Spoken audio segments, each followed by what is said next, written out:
Un jour, le réveil a été brutal. Plus rien n'avait de saveur. Les objectifs qui vous faisaient bondir du lit autrefois vous semblent désormais vides. La promotion au bureau, la maison plus grande, la reconnaissance sociale. Tout ce qui vous paraissait si important, tellement essentiel, et soudain, irrelevant. Et le plus terrifiant, c'est que vous ne savez pas si c'est l'illumination ou la dépression. Eckhart Tolle a une réponse qui va vous choquer. Elle explique pourquoi, plus vous vous éveillez spirituellement, moins vous ressentez de motivation. Mais calmez-vous, ce qui ressemble à la fin de tout pourrait être exactement le commencement de quelque chose que vous ne pouvez pas encore voir. Laissez-moi vous raconter ce qui est arrivé à Eckhart Tolle à l'âge de 29 ans. Il était allongé dans son lit à Londres, souffrant d'une dépression tellement intense qu'il pouvait à peine respirer. Cette nuit-là, une pensée a surgi dans son esprit. Je n'en peux plus de vivre avec moi-même. Et c'est alors qu'il s'est passé quelque chose d'extraordinaire. Tolle a réalisé qu'il y avait 2 mois dans cette phrase. Le moi qui n'en pouvait plus et le moi avec qui il ne pouvait plus vivre. À ce moment-là, une séparation s'est produite. La conscience s'est désidentifiée de l'ego. Et tout ce qu'il connaissait comme motivation, comme but, comme sens, a simplement disparu. Mais voici le paradoxe que personne ne vous révèle dans les mois qui ont suivi. Tolle s'est assis sur des bancs de parc, sans rien faire, sans rien vouloir, sans rien planifier. Pour n'importe quel observateur extérieur, il ressemblait à un homme détruit, sans emploi, sans relation, sans ambition. Mais intérieurement, quelque chose de complètement différent se produisait. Il expérimentait une paix si profonde qu'aucune réussite extérieure ne lui avait jamais procuré. Et c'est la première chose que vous devez comprendre. Ce qui ressemble à la mort à l'extérieur peut être une naissance à l'intérieur. Vous êtes-vous déjà demandé pourquoi les personnes les plus accomplies du monde semblent encore si insatisfaites? Des milliardaires qui ont tout et en veulent encore plus. Des célébrités au sommet de leur gloire qui tombent en dépression. Des athlètes qui remportent des médailles d'or et ressentent un vide sur le podium. Les neurosciences ont une explication à cela. Des chercheurs de l'université de Harvard ont découvert que le système de récompense du cerveau fonctionne par anticipation et non par réalisation. Qu'est-ce que cela signifie? Cela signifie que la dopamine, le neurotransmetteur de la motivation, est libéré principalement lorsque vous êtes en train de poursuivre quelque chose, et non lorsque vous l'obtenez. Le plaisir est dans la chasse, pas dans la proie. Maintenant, pensez à ce qui se passe lorsque vous vous éveillez spirituellement. Vous commencez à voir à travers l'illusion. Vous réalisez que la chasse ne se termine jamais, que chaque réussite ouvre simplement la voie au prochain désir, que le système est conçu pour ne jamais vous satisfaire. Et lorsque vous voyez cela clairement, quelque chose à l'intérieur de vous arrête simplement de participer au jeu. Pas par paresse, pas par dépression, mais par clarté. Et cette clarté est fréquemment confondue avec un manque de motivation. Carl Jung a appelé cela la phase nigredo, la phase d'obscurité, de décomposition, de mort symbolique. Dans l'alchimie spirituelle, c'est la première et la plus douloureuse phase de la transformation. Jung expliquait que dans cette phase, la motivation basée sur l'ego et l'approbation sociale se dissout simplement. Ce n'est pas une régression, c'est un seuil psychique, le stade de la chrysalide. Et tout comme la chenille doit se dissoudre complètement avant de devenir un papillon, vous devez perdre qui vous pensiez être avant de découvrir qui vous êtes réellement. Mais voici où la plupart des gens se perdent, et où vous pouvez être en train de vous perdre en ce moment même. La société n'a pas de place pour cette phase. Vos amis vont vous demander ce qui ne va pas. Votre famille va s'inquiéter. Votre thérapeute pourrait même vous diagnostiquer une dépression. Et vous-même pouvez croire que quelque chose est cassé en vous, que vous avez besoin d'être réparé, que vous devez redevenir comme avant, motivé, ambitieux, productif. Tolle alerte sur le fait que c'est le moment le plus dangereux. Car si vous essayez de forcer la motivation à revenir, vous interrompez le processus de transformation. C'est comme arracher le papillon de sa chrysalide avant qu'il ne soit prêt. Il va sortir, mais Ses ailes ne vont pas fonctionner. Il va vivre, mais ne volera jamais. Et c'est ce qui arrive aux personnes qui interrompent la phase nigredo. Elles recommencent à fonctionner, mais quelque chose d'essentiel meurt en elles, la possibilité d'une vie véritablement authentique. Il existe une différence cruciale que vous devez comprendre maintenant. La différence entre la dépression clinique et la nuit noire de l'âme. Dans la dépression clinique, il y a un dysfonctionnement chimique. Le cerveau ne produit pas les neurotransmetteurs adéquats. La personne ressent de la douleur, mais ne voit aucun sens à cela. Aucune transformation n'a lieu, seulement de la souffrance. Déjà, dans la nuit noire de l'âme, quelque chose de complètement différent est en jeu. Oui, il y a de la souffrance. Oui, il y a une perte de motivation. Mais il y a aussi une sensation subtile que quelque chose de plus grand est en train de se produire. Une intuition que c'est nécessaire, même si vous ne comprenez pas pourquoi. Toll décrit la nuit noire de l'âme comme une mort. Mais une mort de quoi? Du sens de l'ego, du personnage que vous avez construit tout au long de votre vie. Des masques que vous portez pour obtenir l'approbation, des croyances sur qui vous devriez être, des objectifs que d'autres personnes ont plantés en vous, du besoin compulsif de prouver votre valeur. Tout cela meurt. Et bien sûr, c'est douloureux.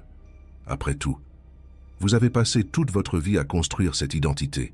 Mais ce qui meurt, ce n'est pas vous. C'est l'illusion de vous. Des chercheurs en neurosciences contemplatives ont découvert quelque chose de fascinant concernant les méditants avancés et les personnes qui rapportent des expériences de dissolution de l'ego. Des études publiées dans des revues scientifiques, comme Frontiers in Neuroscience, montrent que pendant ces expériences, l'activité du réseau du mode par défaut du cerveau diminue significativement. Le réseau du mode par défaut est la zone responsable de la pensée autoréférentielle. C'est la partie du cerveau qui répète sans cesse des histoires sur qui vous êtes, ce que vous avez fait, ce que les autres pensent de vous. Lorsque ce réseau se tait, le sens du moi séparé se dissout temporairement. Et voici la connexion directe avec la motivation. Le réseau du mode par défaut est aussi intimement lié à la motivation basée sur la comparaison sociale et l'auto-glorification. Lorsque vous voulez quelque chose pour paraître meilleur que les autres, pour prouver votre valeur, pour valider votre existence, ce réseau est actif. Mais lorsqu'il se tait grâce à la méditation profonde ou à l'éveil spontané, toute cette motivation basée sur l'ego disparaît simplement. Non parce que quelque chose ne va pas, mais parce que vous accédez à une forme complètement différente d'exister. Maintenant vient la question qui est probablement dans votre esprit. Si je perds la motivation de l'ego, comment vais-je fonctionner dans le monde? Comment vais-je payer mes factures? Comment vais-je m'occuper de ma famille? Comment vais-je réaliser quoi que ce soit? C'est une préoccupation légitime. Et Toll aborde cela directement. Il explique qu'il existe une différence fondamentale entre la motivation de l'ego et la motivation de la présence. La motivation de l'ego, elle naît de la peur, du manque, du besoin de prouver sa valeur. Elle est compulsive, anxieuse, jamais satisfaite. Tandis que la motivation qui émane de la présence, elle vient d'un endroit complètement différent. Elle émerge naturellement quand vous êtes présent dans l'instant. Elle n'est pas mue par la nécessité, mais par l'alignement, par la joie, par le sentiment que c'est ce qui doit être fait maintenant. Laissez-moi vous donner un exemple concret. Une personne dont la motivation est guidée par l'ego peut travailler 16 heures par jour. Pour devenir riche et prouver qu'elle a de la valeur, elle se réveillera avec de l'anxiété, travaillera avec du stress, et même si elle parvient à la richesse, elle aura l'impression que ce n'est pas assez. Parce que la source de sa motivation est un trou intérieur, qui ne pourra jamais être comblé par des conquêtes extérieures. Maintenant, imaginez une personne dont la motivation vient de la présence. Elle se réveille et sent ce qui doit être fait aujourd'hui, pas par anxiété, mais par clarté. Elle travaille avec concentration, mais sans stress compulsif. Elle fait ce qu'elle fait parce que c'est ce qui la traverse. Et quand la journée se termine, elle termine, sans avoir besoin de plus. Vous percevez la différence. La première personne est constamment en train de poursuivre. La seconde est constamment présente. La première n'arrive jamais. La seconde est déjà là où elle doit être. La première est en guerre contre elle-même. La seconde est en paix avec la vie. Et quand vous vous éveillez spirituellement, la transition de l'une à l'autre peut ressembler à une perte de motivation. Mais en réalité, c'est juste la mort d'une forme malsaine de motivation pour faire place à une forme saine. Eckhart Tolle raconte une histoire intéressante sur ses premières années après son éveil. Des gens venaient le voir pour lui demander des conseils. Au début, il n'y en avait que quelques-uns, puis des dizaines, puis des centaines. Il n'a jamais prévu de devenir un enseignant spirituel. Il n'a jamais élaboré de stratégie de carrière. Il n'a jamais pensé à écrire des best-sellers. Tout s'est simplement produit. Les gens apparaissaient et il parlait. Des éditeurs le contactaient et il écrivait.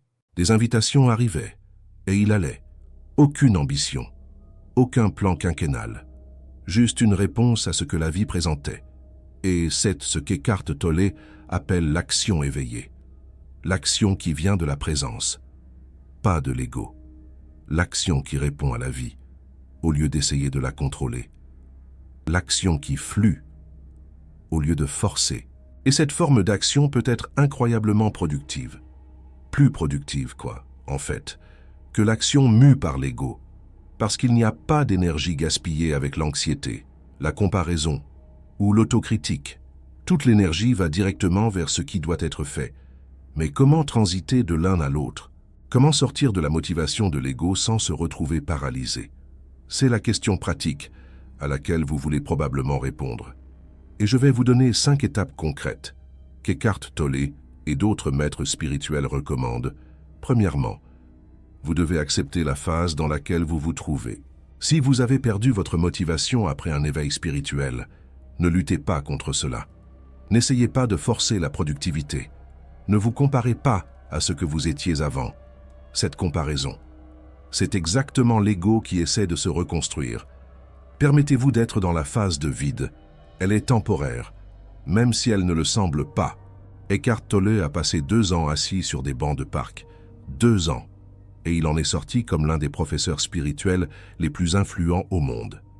La phase d'inaction apparente peut être la phase la plus importante de votre transformation. Deuxièmement, observez la différence entre faire et être. L'ego ne connaît que faire. Il a besoin d'action constante pour se sentir réel. Mais la conscience peut simplement être. Et dans cet être, paradoxalement, l'action correcte émerge naturellement. Eckhart Tolle recommande de commencer chaque jour par quelques minutes de simple présence, sans rien faire, sans planifier, sans penser à ce qui doit être fait, juste être. Et à partir de là, laissez l'action surgir, ne pas la forcer, ne pas la planifier, juste permettre. Troisièmement, faites confiance au processus. C'est peut-être le plus difficile. Quand tout le monde autour court, rivalise, conquiert, rester immobile semble irresponsable. Mais rappelez-vous, la chenille aussi semble morte avant de devenir papillon. La chrysalide semble inutile. Mais à l'intérieur, une transformation impossible est en train de se produire. Et vous ne pouvez pas accélérer cela. Vous ne pouvez que faire confiance. Vous ne pouvez qu'autoriser. Quatrièmement, prêtez attention aux signaux subtils. Même dans la phase de vide la plus profonde, de petites impulsions d'action peuvent surgir. Pas des impulsions de l'ego, qui viennent avec l'anxiété et l'urgence, mais des impulsions de la présence, qui viennent avec la clarté et la paix. Ça peut être quelque chose de simple, une envie de marcher, d'appeler quelqu'un, d'écrire quelque chose. Quand ces impulsions surgissent, suivez-les, sans questionner, sans analyser. C'est la nouvelle forme de motivation qui apprend à se manifester à travers vous. Cinquièmement, prenez soin de votre corps. Eckhart Tolle souligne que l'éveil spirituel ne signifie pas négliger le physique. Pendant la phase de transformation, le corps subit des changements profonds, sommeil adéquat, alimentation saine, mouvement doux. Ces choses ne sont pas spirituelles au sens traditionnel, mais elles sont essentielles pour que le processus de transformation se réalise de manière saine. Beaucoup de personnes en phase d'éveil négligeant leur corps, et cela peut prolonger inutilement la période de transition. Une recherche publiée dans la revue scientifique Communications Psychology de Nature en 2025 a révélé quelque chose d'important sur ce qu'ils ont appelé l'ennui spirituel. Ils ont découvert que cet état survient à des niveaux significatifs chez les pratiquants, étant causé par le fait de se sentir sûr ou sous-stimulé et de percevoir peu de signification dans la pratique, et que cet ennui spirituel est associé à une réduction de la motivation pour la pratique. En d'autres termes, la science commence à valider ce que les mystiques ont toujours su.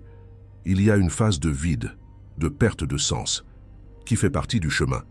Ce n'est pas un bug, c'est une caractéristique. Maintenant, je dois parler de quelque chose de délicat.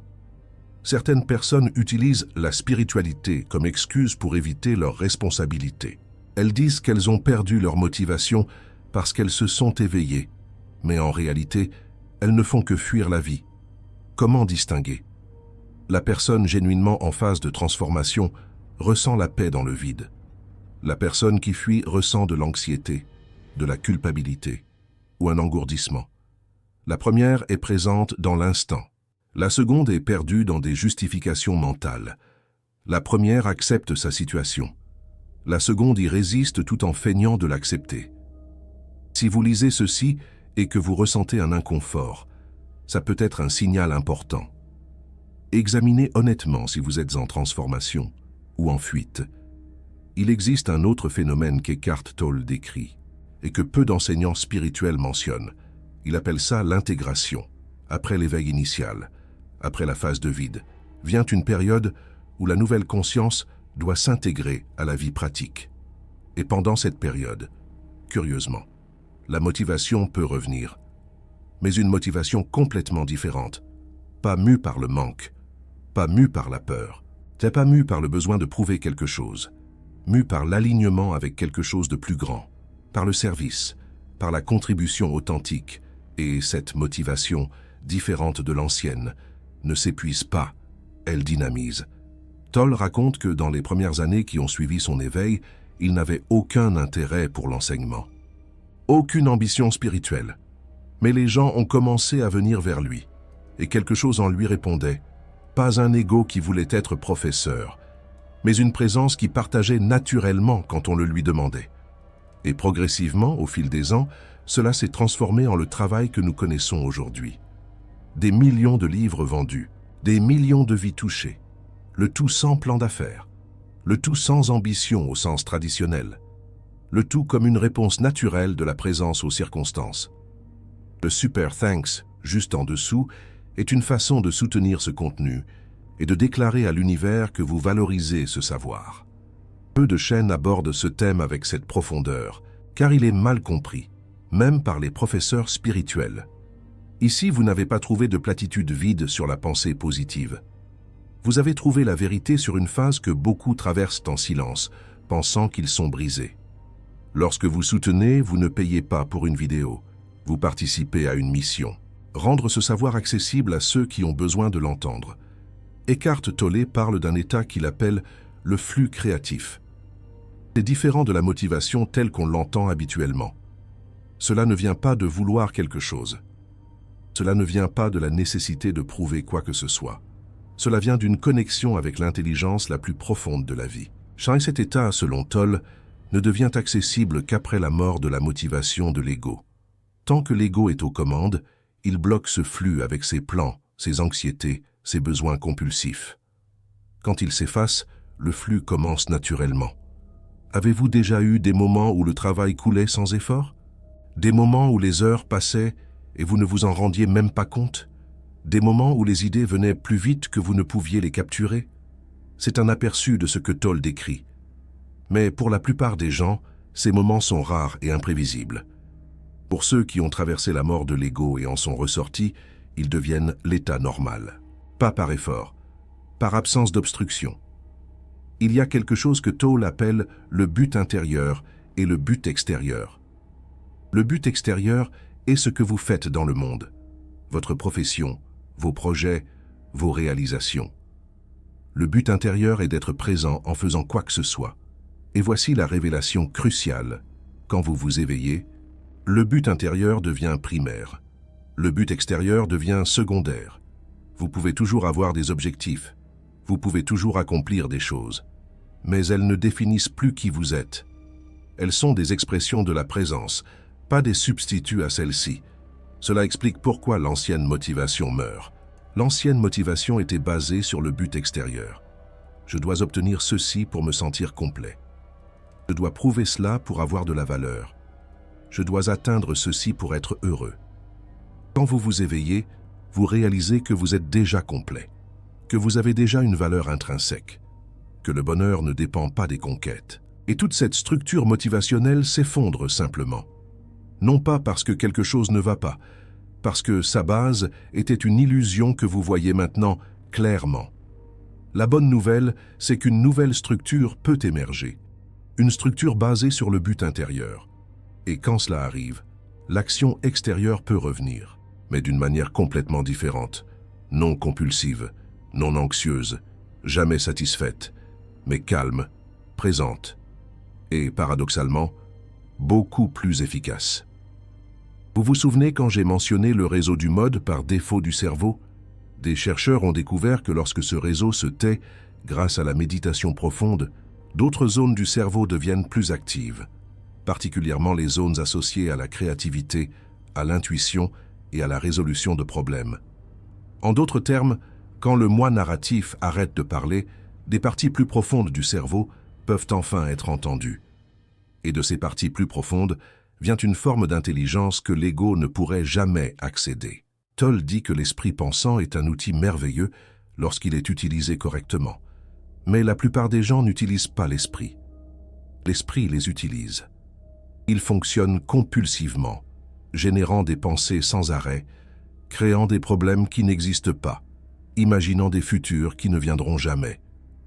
Quand vous vous éveillez, vous arrêtez d'être utilisé par l'esprit et vous pouvez commencer à l'utiliser comme un outil quand c'est nécessaire et l'éteindre quand ce n'est pas le cas.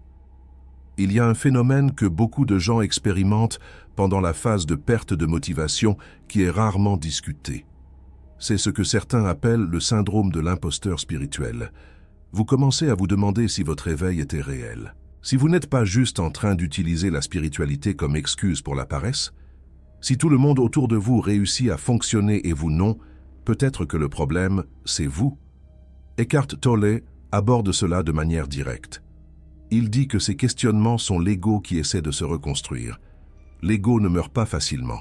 Il utilise n'importe quelle stratégie pour revenir aux commandes, y compris vous convaincre que vous n'êtes pas vraiment en train de vous éveiller. Un autre aspect important qu'Eckhart Tolle mentionne est la relation entre l'éveil et les relations. Quand vous perdez la motivation basée sur l'ego, vos relations changent. Les gens autour de vous peuvent ne pas comprendre ce qui se passe. Ils peuvent sentir que vous avez changé, que vous n'êtes plus la même personne. Et dans un certain sens, ils ont raison.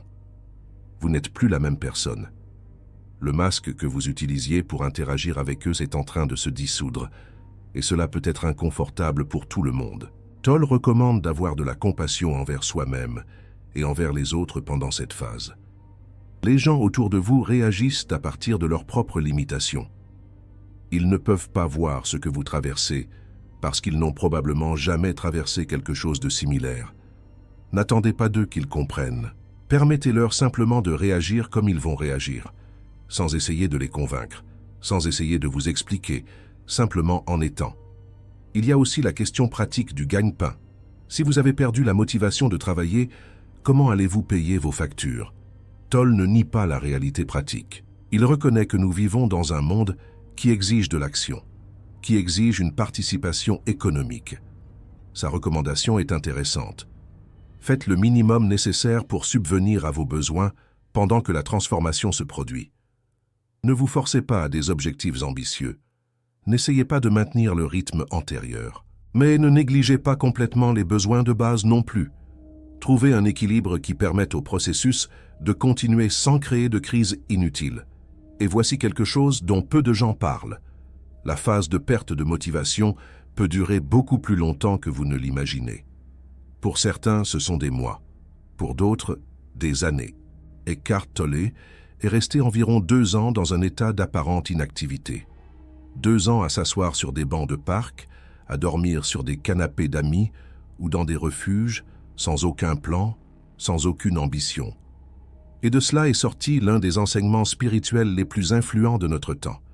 Je ne dis pas que vous devez reproduire cela. Je dis qu'il n'y a pas de délai défini. Chacun avance à son propre rythme. Chaque personne a sa propre profondeur de transformation, son propre tempo. Eckhart Tolle utilise souvent une métaphore. C'est celle de l'eau trouble. Imaginez un verre rempli d'eau avec des sédiments au fond. Si vous secouez le verre, l'eau devient trouble.